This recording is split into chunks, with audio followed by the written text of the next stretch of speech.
আমের বিজনেসটা আসলে এটা তো হারাম কোনো কিছু না। আমার মানদণ্ড হালাল নাকি হারাম, আমি নাম বলি না, অনেকের অনেক বিজনেস আছে। আমিও চাইলে এমন বিজনেসে যেতে পারতাম যেটা সমালোচনা কম কিন্তু প্রফিট অনেক বেশি বা অনেক কিছু করা সম্ভব। প্রপার্টিসের বিজনেসে অনেক কিছু আছে। আমি মানুষ হিসাবে সত্যি কথা বলতে গেলে খুব কড়া মানুষ। হয়তো বা ক্রিকেটে কতটুকু করা জানি না, বাট আমি আমার পার্সোনাল লাইফে খুব কড়া। আমি কে কী বললো বা কে কী করে আমি আসলে একটুকু এগুলো নিয়ে চিন্তা করি না। আমার লাইফের একটা থিওরি, আমি যদি কোনো জিনিসকে ঠিক মনে করি এবং ডিসিশন মেক করে ফেলি আমি সেটা করি। সে যত মানুষ যাই বলুক না কেন আমার যায় আসে না। এবং ফেসবুকে কী হয়েছে সত্যি কথা বলতে গেলে আমি এতটা ব্যস্ততার ভিতরে থাকি বা এতটা আমার ক্রিকেট একটা প্রফেশন, আমি এখানে প্রচুর ব্যস্ত থাকি। ফ্রি সময় আমার আদার্স কাজ আছে, আমার দেখা যাচ্ছে একটা হজ এজেন্সি আছে, আমি তানজিম সাকিব, আমরা দুইজন দায়িত্বে আছি, প্লেয়ার এভিয়েশন। তো আমার অনেকগুলো কাজ আছে, তো সেগুলো সব কিছু করতেছি। আর আমের বিজনেসটা আসলে এটা তো হারাম কোনো কিছু না। আমার মানদণ্ড হালাল নাকি হারাম। যদি কেউ গান বাজনা প্রমোট করে, আমি যেহেতু ইসলামিক মানুষ আমি ইসলাম দিয়ে বিবেচনা করি, কেউ যদি গান বাজনা প্রমোট করে, কেউ যদি অশ্লীলতা বেহায়াপনা এগুলো প্রমোট করে, যদিও তারা দুনিয়ার চোখে খুব প্রশংসনীয় হতে পারে, আমার চোখে সেটা তো প্রশংসনীয় না। আমার কাছে অতি তুচ্ছ জিনিস, মানুষের চোখে অতি তুচ্ছ জিনিস হলেও আমার কাছে যদি সেটা হালাল হয় আমার কাছে প্রিয়। এবং আমি কিছু কিছু সেক্টরে ঢোকার প্রধান কারণ হচ্ছে, যেমন হজ এবং উমরা এজেন্সিতে ঢোকার প্রধান কারণ হচ্ছে এই সেক্টরটা বাংলাদেশে কুলসিত। কেউ না কাউকে আসতে হবে। আমি যদি অল্প প্রচেষ্টার মাধ্যমে একটুখানি হলেও পালাবদল করতে পারি, আপনিও একজন মানে শিক্ষিত মানুষ, আমিও মোটামুটি যতটুকু জানি, আমরা বুঝি যে সমাজে পরিবর্তন আনতে গেলে কাউকে না কাউকে স্টার্ট করতে হবে। রুলস অ্যান্ড রেগুলেশন হঠাৎ করে আসে না, কাউকে না কাউকে মানার মাধ্যমে এবং মানানোর চেষ্টা করার মাধ্যমে পরিবর্তনটা আনা সম্ভব। তো যেমন হজ এবং উমরা এজেন্সি আমি খুলছি যে আমরা হয়তো বা একটু পরিবর্তন নিয়ে আসবো। আর আমের বিজনেস অর্গানিক অর্গানিক এটাও খুলছি কারণ আমাদের দেশে সব কিছু ন্যাচারালি হয় এবং এই ন্যাচারাল জিনিসটা আমরা পাই আবার সবচেয়ে কেমিক্যালযুক্তভাবে। তো আমার প্রশ্ন বা আমার মাথায় এটাই আসে, মানুষ কেন ন্যাচারাল জিনিস ন্যাচারালভাবে পাবে না? এখন এর জন্য যদি কেউ আমাকে সমালোচনাও করে, কিন্তু আমি কোনো ন্যাচারাল জিনিস যদি মানুষের কাছে পৌঁছে দিতে পারি, আল্লাহ সুবহানাহু ওয়া তাআলা এর জন্য যেমন আমাকে নেকি দিবেন এবং মানুষের জন্য একটা রোড ম্যাপ তৈরি হবে যে আসলে ন্যাচারাল জিনিসও মানুষকে দেওয়া সম্ভব এবং যুবকরা অনুপ্রাণিত হবে। আমার কারণে কিন্তু আমার অঞ্চলে আমার টিম আছে প্রায় 40 থেকে 50 জনের, আরও অনেক ছোট ছোট উদ্যোক্তা হয়েছে যারা চেষ্টা করতেছে যে মানুষকে ন্যাচারাল কিছু দেওয়ার। তো এটা কিন্তু আমার জন্য অ্যাচিভমেন্ট। সবাই কিন্তু ক্রিকেটার হবে না।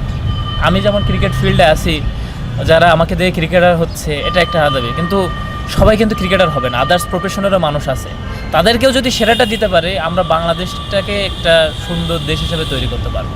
না, আমি যখন ইংল্যান্ডে গেছিলাম, ইংল্যান্ডের যারা প্লেয়ার থাকে আন্ডার-19 লেভেলের, আসলে ওরা কিন্তু ক্রিকেটটাকেই জীবন মনে করে না।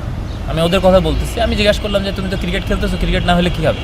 বলে না, আমার এডুকেশন আছে, আমার আদার্স সেক্টর আছে, আমি এটাকে পার্ট টাইম হিসেবে নিচ্ছি। তো আসলে আমি পার্ট টাইম হিসেবে বলার জন্য বলতেছি না, কিন্তু তাদের কিন্তু মোরালিটি আছে এবং তাদের কিন্তু এথিক্স আছে যে এই রুলস অ্যান্ড রেগুলেশনের বাইরে যাবে না। কিন্তু বাংলাদেশ জায়গাটা ভিন্ন। বাংলাদেশে সবাই চায় ভালো কিছু হোক, কিন্তু যখনই কেউ ভালো কিছু করতে চায় তাকে কিন্তু ভালো কিছু করতে দেওয়া হয় না। আর বিজনেসের বিষয়টা যেটা বললেন, সবাই কিন্তু বিজনেস করে, প্লেয়াররা কিছু এক্সেপ্ট কিছু। অনেকের আমি নাম বলি না, অনেকের অনেক বিজনেস আছে। আমিও চাইলে এমন বিজনেসে যেতে পারতাম যেটা সমালোচনা কম কিন্তু প্রফিট অনেক বেশি বা অনেক কিছু করা সম্ভব। প্রপার্টিসের বিজনেসে অনেক কিছু আছে, বাট আমি এমন সেক্টর বেছে নিয়েছি যেটা সমালোচনার জায়গা রাখে, কিন্তু মানুষের এই জায়গাটা সবথেকে বেশি দরকার এবং আমি দরকারের প্রয়োজন মেটানোর জন্য এখানে আসছি। আসলে মানুষ কি বলল, মানুষের মানসিকতা চেঞ্জ হবে এবং এ চেঞ্জ হতে বাধ্য। বাংলাদেশ যখন প্রথম ক্রিকেট খেলা শুরু করছিল, কেউ কি ভাবছিল আমরা এত দূরে আসবো? বাংলাদেশে আমরা যখন আন্ডার-19 শুরু করছিলাম, কেউ কি ভাবছিল আমরা কাপ নিব? কেউ তো ভাবে নাই। তো মানুষ ভাবে নাই, সমালোচনা করবে, যখন যেটা বাস্তবায়ন হবে মানুষই প্রশংসা করবে। 3 ম্যাচে 13 উইকেট, মনে হয় কিনা যে 2টা ম্যাচ খেলতে পারলে উইকেটটা 15, 17 কিংবা 20 হতে পারতো? না, 2টা ম্যাচ আরও বেশি খেলতে পারলে তো সম্ভাবনা ছিল। তারপরেও 3 ম্যাচে যেহেতু 13টার মতো হয়েছে, এখনও তো সামনে ম্যাচ আছে। তো অল্প ম্যাচে যদি অ্যাচিভমেন্টের পাল্লাটা আরও ভারী করা যায়, এটা আমার জন্য আরও বড় প্রাপ্তির কারণ হবে। মৃত্যুঞ্জয় ভাই, আপনি যখন নাহিদ রানার যখন উত্থান হয় আসলে ওই একই সময় নাহিদ রানা 149 বল করেছিল, আপনি 148 বল করেছিলেন। মাঝে মধ্যে এরকম মনে হয় কিনা মানে 148টা আমাদের প্রেক্ষাপটে কম না, মানে ওই সময় আমাদের দেখে মনে হয়েছে যে দুইজন বোলার একসাথে 149, 148, 147 রেগুলার বল করতেছে। এমন না যে আপনি একটা বল 148 করছিলেন, বাট ওই পুরো টুর্নামেন্টে আসলে আপনার 140-এর উপর পেস ছিল। বাট আমাদের দেখে হুট করে মনে হয়েছিল যে সবারই আসলে যে হয়তো স্পিন মিটার সমস্যা, কারণ আমাদের আসলে এরকম পেসার কখনো আসে নাই যে 140-এর উপর রেগুলার বল করবে। হ্যাঁ, 40-এ বল করার পেসার ছিল, বাট ওই রকম আসে নাই। তো ওইটা নিয়ে মাঝে মধ্যে একটু মানে হতাশা কাজ করে কিনা যে না ঠিক আছে, সব তো ঠিকই ছিল, তারপরেও কথা হয়েছে এবং অনেক প্লেয়ারও বলছে যে না মনে হয় স্পিন মিটারের সমস্যা আছে, স্পিন মিটার চেক করে দেখতে পারে।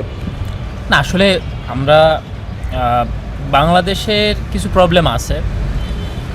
আমি ন্যাশনাল টিমের যখন ক্যাপ্টেনদের সাথে কথা বলছি, দে আর গুড, তারা সাপোর্টিভ থাকে এবং তারা অনেক জিনিস বুঝে, কিন্তু আদার্স সারাউন্ডিং অনেক প্রবলেম থাকে। আমরা কোনো অপরচুনিটি দেখা যাচ্ছে কেউ যদি ভালো করে, আমরা তার অ্যাবিলিটির প্রশংসা না করে আমরা জিনিসের ভুলগুলো ধরার চেষ্টা করি। তো ওই ক্ষেত্রে ওইটা হয়েছে, কিন্তু আমি আসলে মানুষের মানসিকতা চেঞ্জের দিকে বিশ্বাসী না, প্রুভেনের বিষয়ে বিশ্বাসী।